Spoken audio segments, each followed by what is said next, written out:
ಸಂಕಲ್ಪ ವಾಣಿ ನ್ಯೂಸ್. ನಮಸ್ಕಾರ, ಸಂಕಲ್ಪವಾಣಿ ನ್ಯೂಸ್ಗೆ ಸ್ವಾಗತ.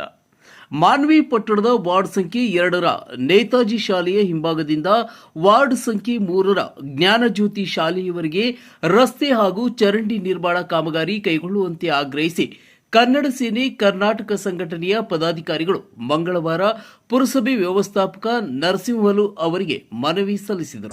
ಜನರು ಮಲೇರಿಯಾ, ಕಾಲರಾ, ಅತಿಸಾರ, ವಾಂತಿ ಭೇದಿಯಂಥ ಸಾಂಕ್ರಾಮಿಕ ರೋಗಗಳಿಗೆ ತುತ್ತಾಗುತ್ತಿದ್ದಾರೆ. ಅಲ್ಲಿ ವಾಸಿಸುವ ಜನರು ಮತ್ತು ಸಂಸ್ಥೆಗಳು ಕಾಲಕಾಲಕ್ಕೆ ಪುರಸಭೆಗೆ ಕಂದಾಯವನ್ನು ಪಾವತಿ ಮಾಡುತ್ತಾರೆ. ಮೂಲಭೂತ ಸೌಕರ್ಯವಾದ ಚರಂಡಿ ವ್ಯವಸ್ಥೆಯ ನಿರ್ಮಾಣ ನೇತಾಜಿ ಶಾಲೆ ಮತ್ತು ಅಲ್ಲಿ ವಾಸಿಸುವ ಜನರಿಗೆ ಇದುವರೆಗೆ ಜನಪ್ರತಿನಿಧಿಗಳಾಗಲಿ ಪುರಸಭೆಯಾಗಲಿ ಆ ಬಗ್ಗೆ ಕಾಳಜಿ ವಹಿಸದೇ ಇರುವುದರಿಂದ ಈ ಸಂದರ್ಭದಲ್ಲಿ ಮಾತನಾಡಿದ ಸಂಘಟನೆಯ ಪ್ರಧಾನ ಕಾರ್ಯದರ್ಶಿ ಶಿವಾನಂದ ನಾಯಕ್, ಚರಂಡಿ ವ್ಯವಸ್ಥೆ ಇಲ್ಲದ ಕಾರಣ ಕಲುಷಿತ ನೀರು ನಿಂತು ಸೊಳ್ಳೆಗಳ ಹಾವಳಿ ಹೆಚ್ಚಾಗಿದೆ.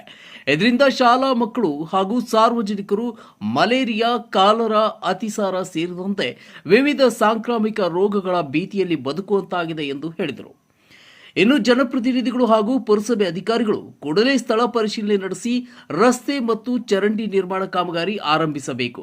ಸಮಸ್ಯೆ ಪರಿಹರಿಸಲು ವಿಳಂಬ ಮಾಡಿದರೆ ಕನ್ನಡ ಸೇನೆ ಕರ್ನಾಟಕ ಸಂಘಟನೆಯ ವತಿಯಿಂದ ಪುರಸಭೆ ಕಚೇರಿ ಎದುರು ಉಗ್ರ ಪ್ರತಿಭಟನೆ ಹಮ್ಮಿಕೊಳ್ಳಲಾಗುವುದೆಂದು ಅವರು ಎಚ್ಚರಿಕೆ ನೀಡಿದರು.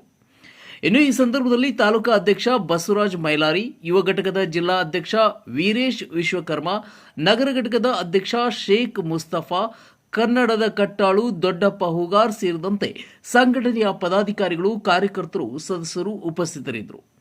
ಸಂಕಲ್ಪವಾಣಿ ನ್ಯೂಸ್, ಮಾನ್ವಿ.